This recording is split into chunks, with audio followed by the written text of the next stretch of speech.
The sun is just starting to set, casting a soft orange glow over the gas station.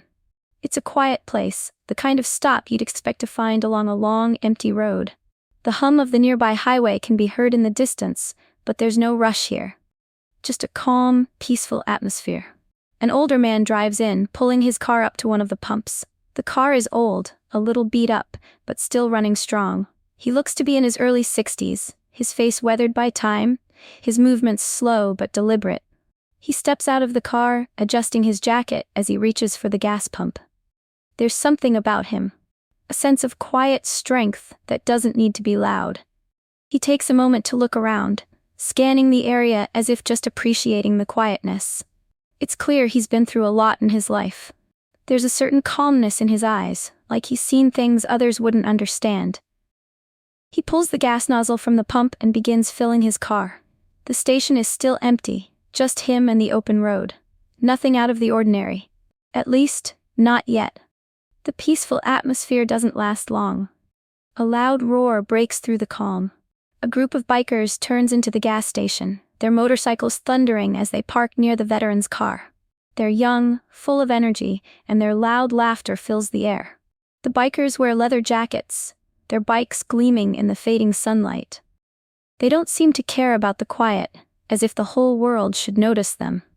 The veteran continues to fill his car, barely acknowledging the noise. But it's hard not to hear the bikes and the booming voices that come with them. One of the bikers, a tall man with tattoos covering his arms, looks over at the veteran's car. He grins, nudging his friend beside him. "Look at this old ride," he laughs, loud enough for everyone to hear. "Bet he's on his way to a retirement home."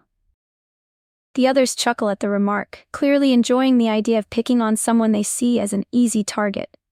They start walking toward the veteran's car, still laughing and making jokes. Another biker joins in, pointing at the veteran. "Hey, old man, you know they make faster cars than that, right?" His voice is mocking, full of energy as he walks closer to the veteran. But the veteran doesn't look up. He doesn't respond to their taunts. He just finishes filling the gas tank, his face calm and unreadable. The bikers aren't done yet, though. They start getting closer, feeling more confident in their jokes. The veteran's quiet demeanor only seems to encourage them more. The bikers aren't letting up. One of them steps forward, leaning casually on the veteran's car. The others circle around, still laughing. "Come on, Grandpa, you sure you can still drive that thing?" One of the bikers taunts, flashing a grin. "What's the point of even having a car that slow?" The veteran doesn't answer. He keeps his hands steady, finishing the last bit of gas. But the bikers are relentless. They circle him like a pack, their words becoming more personal. "Hey, you in the army or something?" another biker asks, sneering. "Looks like you've seen better days, old man." One of the bikers, this one younger, maybe in his 20s, comes closer. He runs a hand along the side of the veteran's car, making exaggerated noises. "Bet this thing's about to fall apart." He smirks. Still, the veteran says nothing. He pulls the gas nozzle out and places it back in its holder, his eyes focused on his task. But the bikers don't care. "Think you're tough because you've got that military jacket?" The same biker continues, clearly trying to provoke a reaction. "I bet you've forgotten how to fight, huh?" The mocking tone rings in the air as the veteran finishes with the pump. He still doesn't respond, his face calm but with a subtle tension behind his eyes. The bikers see his silence as weakness, and it only makes them more bold. One of them steps up and nudges the veteran's shoulder. "A bit too hard. You should just leave, old man. You don't belong here." The veteran finally looks up, his face calm but firm. He doesn't say anything yet, but it's clear he's had enough. The group of bikers laughs again, but it's louder now. Almost cruel. The gas station attendant watches from the store window, clearly uncomfortable, but unsure what to do. The bikers keep pushing, and the air feels thick with tension. The veteran is clearly trying to stay calm, but the mockery is starting to weigh on him. His hands grip the handle of his car door as he stands still, not making a move. The bikers aren't done. They continue to circle around him, laughing and talking loudly. "Yeah, he's probably too old to even know how to use a phone," one biker jokes, nudging his friend. "You know, he might need a map to get home." The others laugh, their voices louder now. They're getting more comfortable with the veteran's silence. They think they've won. The veteran glances at his car. He checks his watch, a simple move, but it shows he's not in a hurry. He's still calm, but the situation is becoming harder to ignore. His eyes shift toward the exit of the gas station, then back at the bikers. There's nowhere to go, and they know it. One of the bikers, the same one who'd been leaning on his car earlier, steps in front of the veteran. "You sure you don't need some help getting out of here, old man?" He sneers, blocking the path to the exit. The veteran takes a slow breath, trying to keep his composure. His hands are still at his sides, his posture straight, but the tension in his jaw is visible now. He doesn't say a word. The bikers don't know it yet, but their game is about to end. The gas station attendant glances nervously outside, unsure of whether to step in. He's watching the situation, his hands twitching, ready to call someone if things escalate. The veteran keeps his focus on the bikers, but his eyes are sharp now, as if he's sizing them up. The bikers don't seem to notice, still enjoying their harassment. The moment feels heavy. They're close to the point of no return. Everything changes in a split second. Just as one biker takes a step closer to the veteran, reaching out to grab his jacket, the veteran moves. It's fast, calm, but swift. He stands a little taller, his eyes narrowing as he faces the biker directly. The biker freezes, his hand still hovering in the air. There's something about the veteran's presence that suddenly feels different. Without a word, the veteran slowly pulls off his jacket, revealing a tattoo on his arm, a faded but unmistakable military emblem. The bikers go silent. One of them, a taller biker with a thick beard, steps back. His eyes widen as he looks at the tattoo. He blinks, his grin fading. "Wait. You were in the military?" he asks, his voice now quieter, uncertain. The veteran doesn't answer. He simply rolls his sleeve back down, his eyes never leaving the group. His face is calm, almost emotionless, but there's a sense of authority in his posture. He's not the same man they thought he was. The atmosphere shifts, and the bikers begin to feel the weight of their actions. The loud, mocking laughter fades into an awkward silence. The young biker who had been taunting the veteran earlier takes a step back. His face now looks less like a tough guy and more like someone who realizes they've crossed a line. One of the other bikers, a woman, looks around nervously. She's still wearing her helmet, but her stance is different now. She glances at the others, her eyes full of uncertainty. For the first time, the group is unsure of themselves. The veteran hasn't said a word, but the tension in the air is palpable. They can all feel it now. The realization that they've been messing with someone far more experienced than they could have imagined. The biker who first made fun of the veteran shifts his weight from foot to foot, trying to find his voice again. "I didn't know, man. Sorry. Didn't mean to disrespect you," he mutters, his confidence from before completely gone. The others stay quiet, their heads lowered. The veteran's presence is enough to make them second-guess everything they've been saying.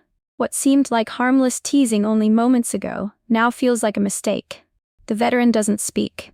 He simply starts to turn, moving toward his car, clearly uninterested in engaging further. But the bikers don't move. They stand frozen, staring at him as he walks away. It's as if they're all waiting for something to happen, but nothing does. The moment passes, and they're left standing there, embarrassed and unsure. The bikers stand there, completely still. The veteran's calm departure hangs in the air like a heavy silence. For a few moments, no one speaks. The sound of the motorcycle's engines fades into the distance as the veteran drives away, leaving only the awkward tension behind. One of the bikers, the one who had leaned on the veteran's car earlier, breaks the silence. His voice is low, almost hesitant. "Damn, that was stupid." The others look at him, all of them feeling the weight of their actions. They realize what just happened. They pushed too far. What seemed like harmless fun turned into something they now regret. "I didn't know," another biker mutters, looking down at his boots. His face is a mixture of embarrassment and guilt. "I thought he was just some old guy, you know? Never thought he'd be a vet." There's a pause as the others start to reflect on what just happened. They're not sure what to say, but they all know it was wrong. The biker who had been the most vocal, the one who mocked the veteran's car and joked about his age, looks especially uncomfortable now. His confident swagger is gone. "Man, I feel like crap," he says, rubbing the back of his neck. "I should have never said that stuff. We were just messing around," but he didn't deserve that. The group remains silent, the shame of their actions hanging over them. It's clear that they've all realized the depth of their mistake. They look at each other, unsure of how to fix what's already been done. There's no turning back. "Maybe we should have just left him alone," the woman biker says quietly, her helmet still in her hands. "I mean, he didn't even do anything. He just wanted to get gas." The others nod, slowly coming to the same realization. They had targeted someone who wasn't a threat, someone who had been nothing but calm and patient with them. And now, because of their careless teasing, they've made a veteran feel like he had to defend himself. "Yeah," the tall biker with the thick beard agrees, his voice lower than usual. "We messed with the wrong guy. The way he looked at us, you could tell he wasn't afraid. That wasn't just some old man. That was a soldier. We should have respected that." They all stand there for a moment, lost in their thoughts. It's strange, just a few minutes ago they were laughing, thinking they were in control. But now, everything feels different. They realize how close they came to making a big mistake, not just in messing with a veteran but in showing disrespect for something they didn't understand. One of the bikers shakes his head, finally breaking the quiet. "I feel bad about it. He didn't deserve any of that. We owe him an apology." The others nod slowly, agreeing with him. But the veteran is already gone. They know that an apology may not change anything now. The regret lingers though, heavy and real. As the sound of the veteran's car fades completely, the group of bikers is left standing at the gas station looking at one another. Their motorcycles, once loud and proud, now seem almost too quiet. The realization of their actions has silenced them. The bikers stand in silence, each lost in their own thoughts. The gas station feels emptier now. The loud noise of the motorcycles gone. All that's left is a lingering sense of regret.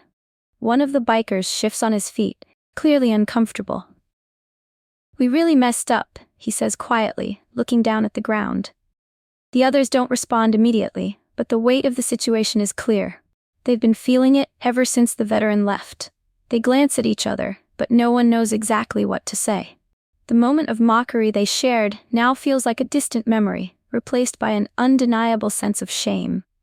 The gas station attendant, who had been watching the whole thing unfold from the store window, steps outside. He doesn't say anything, but the way he looks at the bikers tells them everything. It's clear he's not impressed.